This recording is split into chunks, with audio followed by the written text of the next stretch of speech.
The Jungle Book by Rudyard Kipling.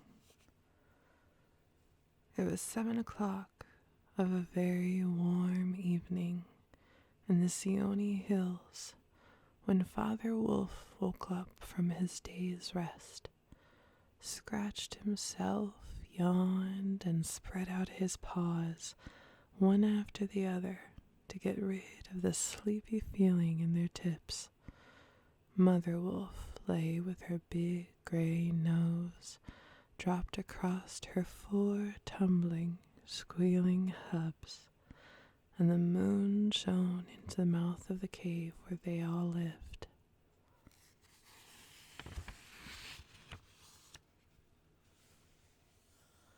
"Ah," said Father Wolf, "it is time to hunt again." And he was going to spring downhill when a little shadow with a bushy tail crossed the threshold and whined. "Good luck go with you, O chief of the wolves, and good luck and strong teeth go with the noble children, that they may never forget the hungry in this world."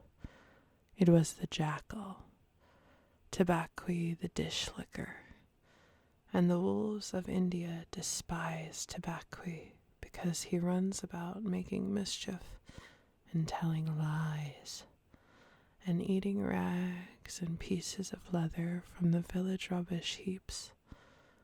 But they are afraid of him too, because Tabaqui, more than anyone else in the jungle, is apt to go mad. And then he forgets that he was ever afraid of anyone and runs through the forest, biting everything in his path. Even the tiger runs and hides when little Tabaqui goes mad, for the madness is the most disgraceful thing that can overtake a wild creature. We call it hydrophobia, but they call it diwani, the madness, and run. "Enter, then, and look," said Father Wolf stiffly, "but there is no food here."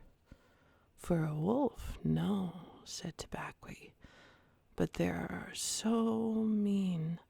A person as myself, a dry bone is a good feast. Who are we, the Gidurlog, the jackal people, to pick and choose?" He scuttled to the back of the cave, where he found the bone of a buck with some meat on it, and sat cracking the end merrily. "All thanks for this good meal," he said, licking his lips. "How beautiful are the noble children! How large are their eyes! And so young, too! Indeed, indeed! I might have remembered that the children of kings are men from the beginning." Now, Tabaqui knew as well as anyone else that there is nothing so unlucky as to compliment children to their faces, and it pleased him to see Mother and Father Wolf look uncomfortable.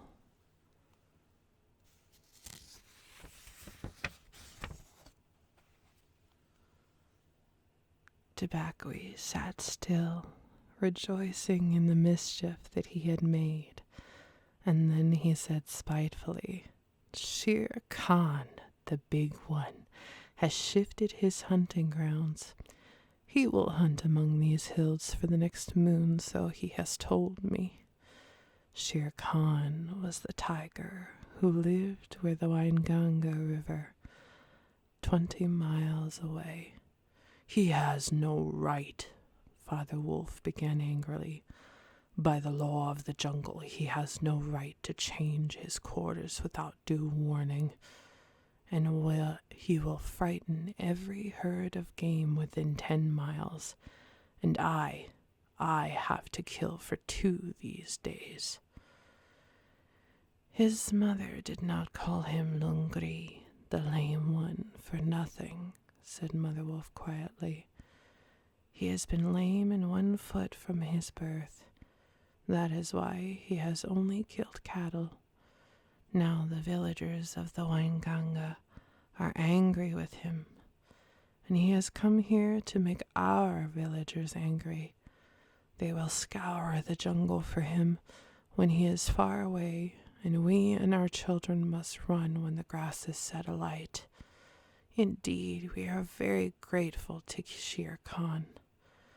"Shall I tell him of your gratitude?" said Tabaqui. "Out," snapped Father Wolf. "Out and hunt with thy master. Thou hast done harm enough for one night." "I go," said Tabaqui quietly. "Ye can hear Shere Khan below in the thickets. I might have saved myself the message." Father Wolf listened, and below in the valley that ran down to a little river, he heard the dry, angry, snarly, sing-song whine of a tiger who has caught nothing and does not care if all the jungle knows it. "The fool," said Father Wolf, "to begin a night's work with that noise. Does he think that our buck are like his fat Wainganga bullocks? Hush! It is neither bullock nor buck he hunts tonight," says Mother Wolf. "It is man." The whine had changed to a sort of humming purr that seemed to come from every quarter of the compass. It was the noise that bewilders woodcutters and gypsies sleeping in the open and makes them run sometimes into the very mouth of the tiger. "Man," said Father, showing all his white teeth. "Pah! Are there not enough beetles and frogs in the tanks that he must eat man, and on our ground too? The law of the jungle, which never orders anything without a reason, forbids every beast to eat man, except when he is killing to show his children how to kill. And then he must hunt outside the hunting grounds of his pack or tribe. The real reason for this is that man-killing means, sooner or later, that the arrival of white men on elephants with guns and hundreds of brown men with gongs and rockets and torches. Then everybody in the jungle suffers. The reason the beasts give among themselves is that man is the weakest and most defenseless of all living things, and it is unsportsmanlike to touch him. They say, too, and it is true, that man-eaters become mangy and lose their teeth. The purr grows louder and ended in a full-throated "hah" of the tiger's charge. Then there was a howl, an untigerish howl from Shere Khan. "He has missed," said Mother Wolf. "What is it?" Father Wolf ran out a few paces and heard Shere Khan muttering and mumbling savagely as he tumbled about in the scrub. "The fool has no more sense than to jump at a woodcutter's campfire and has burned his feet," said Father Wolf with a grunt. "Tabaqui is with him."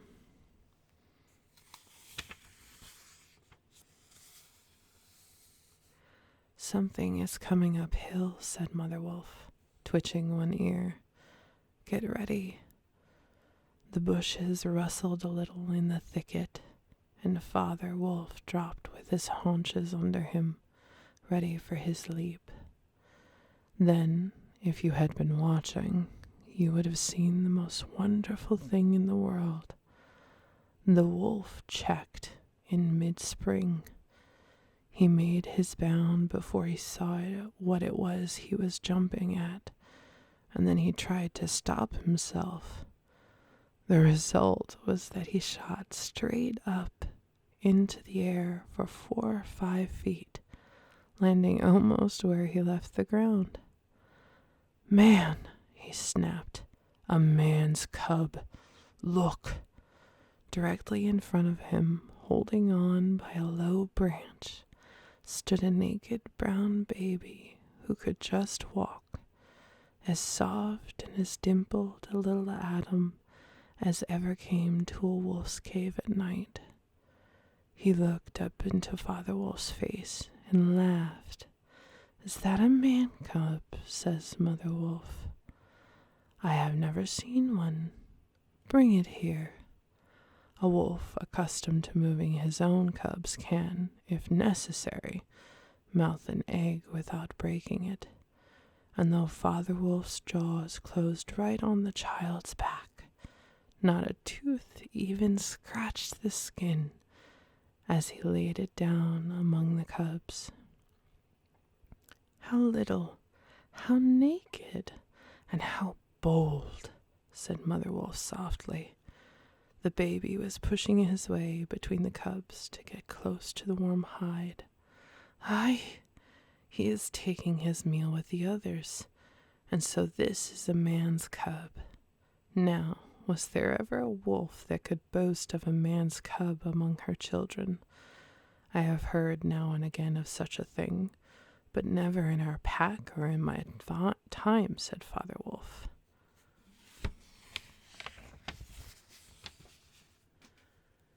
"He is altogether without hair, and I could kill him with a touch of my foot. But see, he looks up and is not afraid." The moonlight was blocked out of the mouth of the cave, for Shere Khan's great square head and shoulders were thrust into the entrance. Tabaqui, behind him, was speaking. My lord, it went in here." "Shere Khan does us great honor," says Father Wolf, but his eyes were very angry. "What does Shere Khan need?"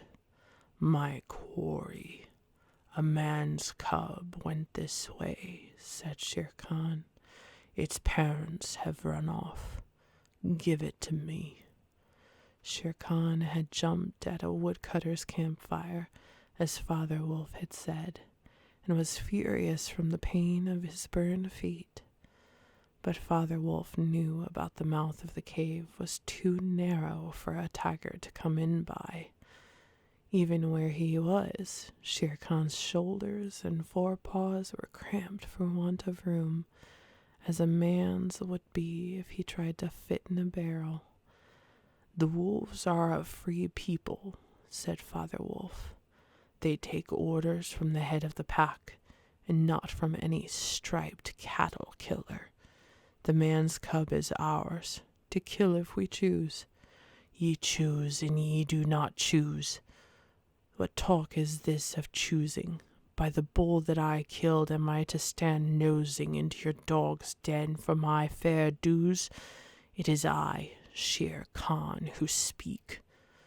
The tiger's roar filled the cave with thunder.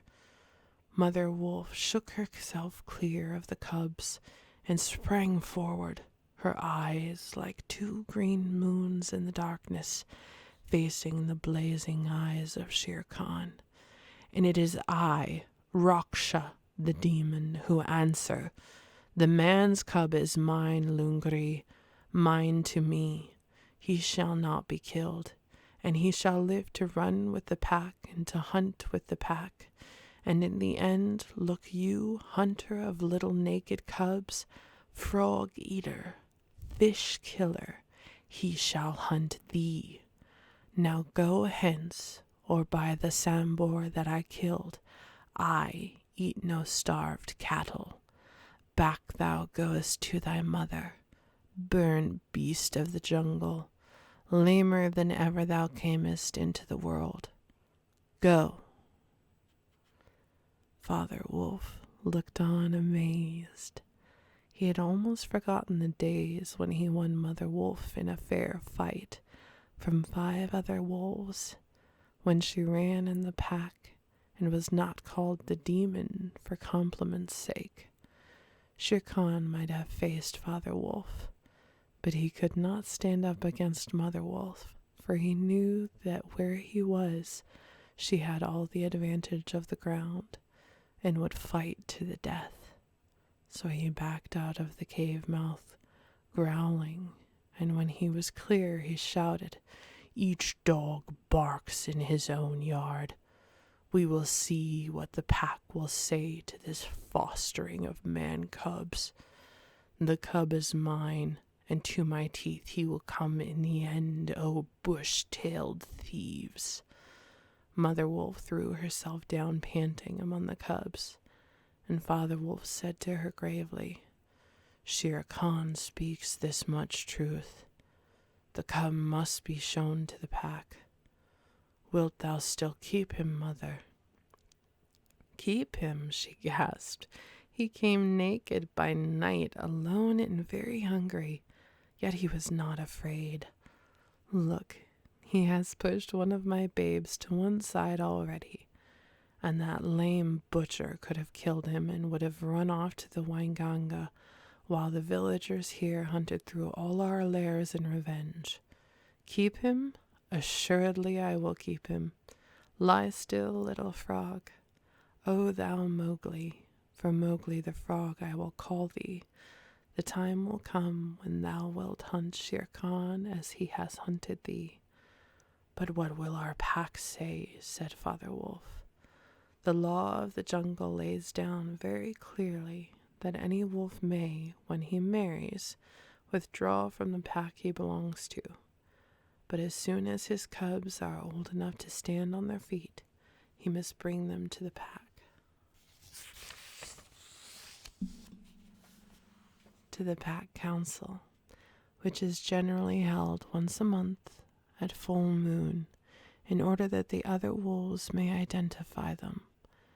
After that inspection, the cubs are free to run where they please, and until they have killed their first buck, no excuse is accepted if a grown wolf of the pack kills one of them.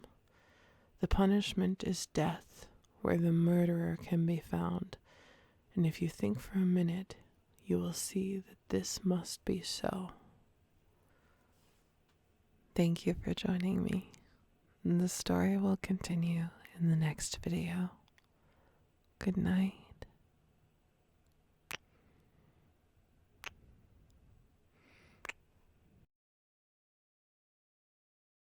This has been RouksASMR.